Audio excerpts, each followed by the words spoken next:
میرے نبی نے فرمایا کفل بنی اسرائیل کا ایک نوجوان تھا، روزانہ رات کو نئی لڑکی لاتا تھا اپنے کمرے میں۔ ایک رات ایک لڑکی کو 60 دینار میں لے کر آیا۔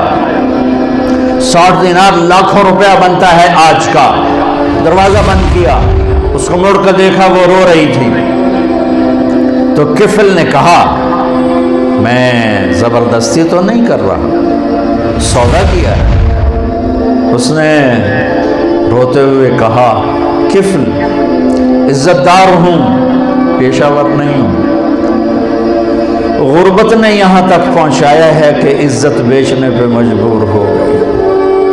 اس نے کہا کفل عزت دار،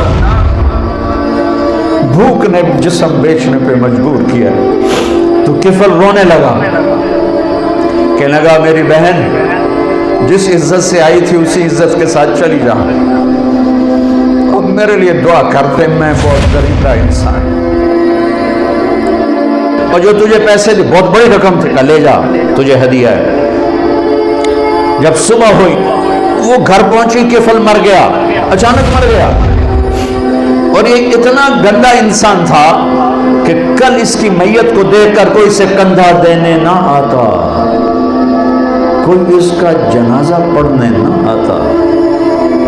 کفل کے پیچھے تو موسیٰ علیہ السلام ہیں، میرے آپ کے پیچھے تو محمد مصطفیٰ ہیں۔ صبح ہوئی وہ توبہ کر کے مرا، اس کی توبہ کی عمر 10 منٹ 15 منٹ، آدھا گھنٹہ، 1 گھنٹہ، 2 گھنٹے میکسیمم۔ ساری زندگی گناہوں کی تاریک رات ہے، رواں رواں داغدار ہے، اور آدھے گھنٹے کی 1 گھنٹے کی توبہ ہے۔ صبح جب لوگوں نے دیکھا تو کفل کے مین گیٹ پہ لکھا ہوا تھا ان اللہ قد غفر للکفل، لوگو اللہ نے کفل کو معاف کر دیا ہے۔ یہ کیوں لکھوایا تھا؟ یہ اس لیے لکھوایا تھا کہ ہم کفل کو معاف کر چکے ہیں، جاؤ اس کے غسل میں، دفن میں، جنازے میں شرکت کرو، عزت کے ساتھ ہمارے پاس پہنچاؤ۔ یہ میرا اللہ ہے، یہ میرا اللہ ہے، یہ میرا اللہ ہے، رحیم و کریم و رحمان۔